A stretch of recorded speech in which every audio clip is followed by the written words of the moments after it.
In our lecture 4, nonlinear classification to solve the XOR problem, we did introduce nonlinear activation function ReLU. We have seen little introduction about activation functions in that class. Let us revisit activation functions today. Today we will discuss them in more detail. Let us see quick review of lecture 4, the need for the nonlinear activation function. Single perceptron cannot solve the XOR problem. This single perceptron can draw a line like this, but here we cannot classify this class correctly. Even if we add more neurons without any activation function, that network is equivalent to single linear unit. Here we have two hidden layers without any nonlinear activation functions. This network still be a linear one. For more details about this, see the video Neural Networks Part 3 Nonlinear Classification. Adding new layers doesn't increase the approximation power of neural network. We need nonlinear activation function to approximate nonlinear patterns in the data. The simplest way of modeling nonlinear relationship is to transform the variables by using nonlinear activations. To solve nonlinear XOR problem, we add one hidden layer with two units, this one and this one, with ReLU activation function. This one, ReLU activation function. With the help of the ReLU activation function, network transform the input space into another learned space. This is the learned H space. This original X space transformed like this. Here linear line can separate these two classes correctly. This both ones collapse into one place. This one here. Activation function activates the neuron, means it decides whether neuron to fire or not. That is why it is called as activation function. It mainly performs two functionalities. One is it adds the nonlinearity to neural network by performing fixed mathematical operation on output from the summation function. And the second one is it normalizes the output from summation function. The desirable properties of activation functions are: 1. Nonlinear. If activation function is nonlinear, then two-layer neural network can solve complex nonlinear problems. Means one hidden layer with nonlinear activation function is sufficient to solve any problem which is universal function approximator. But we need more units within the hidden layer. And the second property is range is finite. If activation function range is finite, training will be more stable. And the third one is continuous differentiability. If activation function is not differentiable at some point, gradient based training will not have any progress. For example, step function is not differentiable at 0 and its derivative is 0 at all other places. See here, the step function is not differentiable at 0 and in all other its derivative value is 0. That's why perceptron cannot train using gradient descent algorithm. Perceptron means network with single neuron having step activation function. Here is the list of some common activation functions with their graph along with derivatives and their ranges. Identity function, binary step function, sigmoid or logistic function, tan H, rectified linear unit, exponential linear unit, leaky ReLU,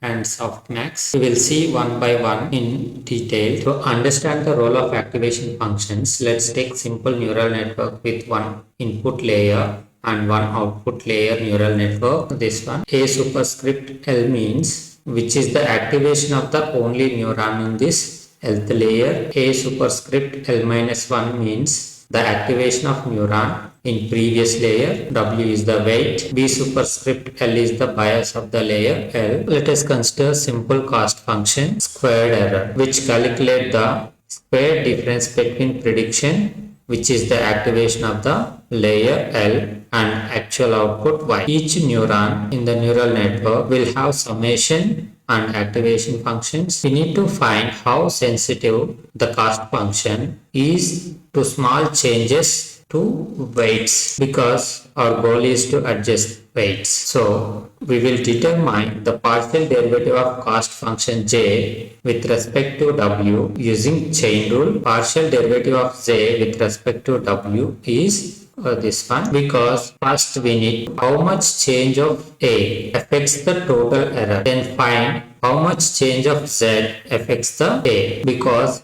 A is function in terms of z. Then find how much change of w affects z. If we get the partial derivative of z with respect to w, we can use that while updating the weights. Here this gradient will be used while updating the weights. Suppose if we use linear activation function, the derivative of the cost function is a constant with respect to input. Then we cannot figure out which weights are most effective. So we are forced to change all weights equally. If cost function is squared error, then partial derivative of z with respect to a will be 2 times error. Partial derivative of a with respect to z is constant if activation function is linear. Suppose if we consider the identity function, means f of x will be x, this one f of x equal to x, then f dash of this z value will be 1. Partial derivative of z with respect to w is the activation in the layer L minus 1. So because if you use linear activation function here,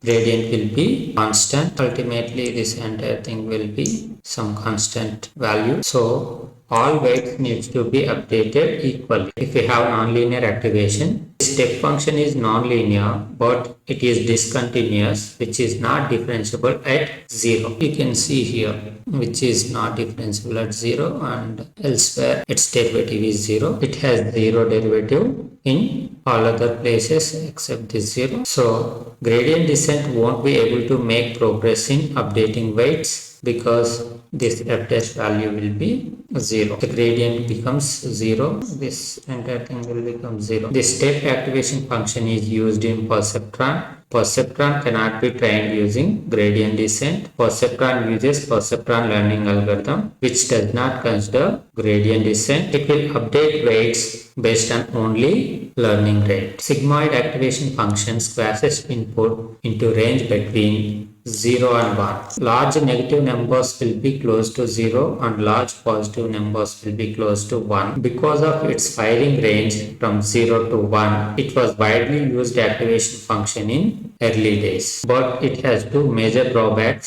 Sigmoid saturates and kills the gradients. See here, this is the sigmoid activation function. Its derivative is f of x times 1 minus f of x. For large values like 0.99, derivative will be 0.99 times 1 minus 0.99. It will be this value. And for even smaller values like this 0.01 times 1 minus 0.01, derivative value will be this one, which is very small value. It is close to 0. For larger values and for smaller values, gradients will be very close to 0. During backpropagation, this local gradient will be multiplied with gradient of cost function. So this small value will be multiplied with this one. Because of the small values, it will effectively kill the gradient. So no signal will flow through the neuron to its weights. If the initial weights are too large, then most neurons would become saturated and the network will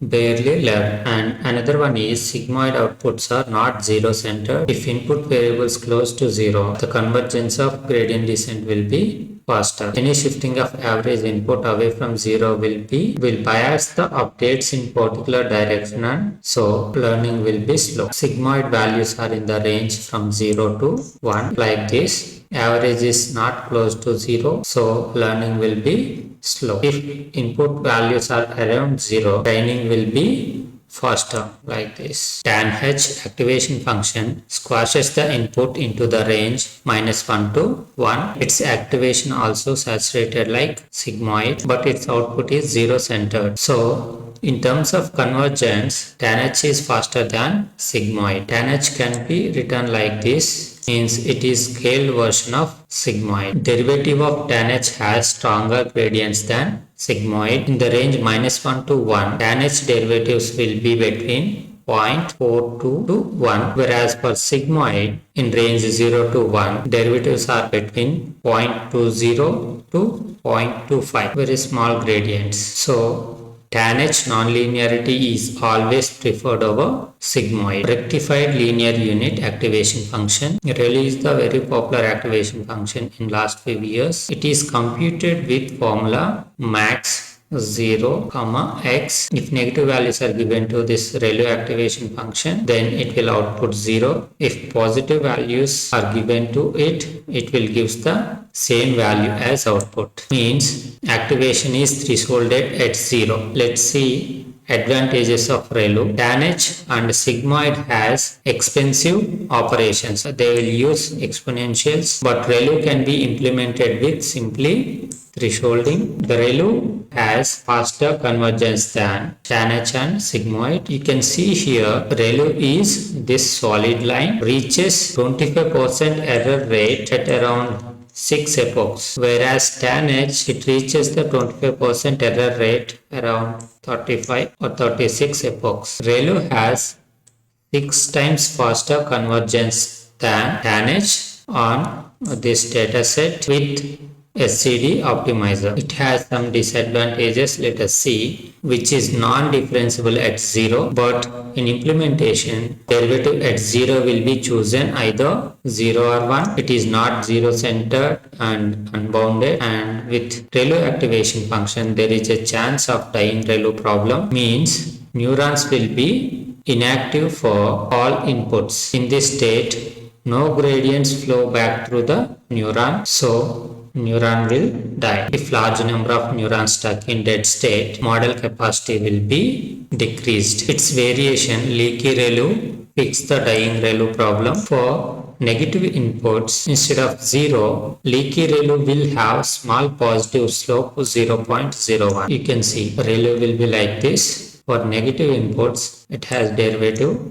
0, but whereas for leaky ReLU, it has derivative 0.01. For negative values, it will not be a 0. It will maintain some small value. And let's see softmax activation function. It is normalized exponential function, which is generalized version of logistic function to multiple dimensions. It is used in multimodal logistic regression as an activation function in the output layer. It takes the input vector of Z of k real numbers and normalizes it into probability distribution of k probabilities. Normalization ensures that the sum of the components of the output vector is 1. We can think of softmax as a multi-class logistic function. Its formula will be like this. First we will take the exponentials of logits and we will normalize that values with the sum of all those exponentials of logits. Suppose if we take this input Z, softmax of this input Z will be these values. See here,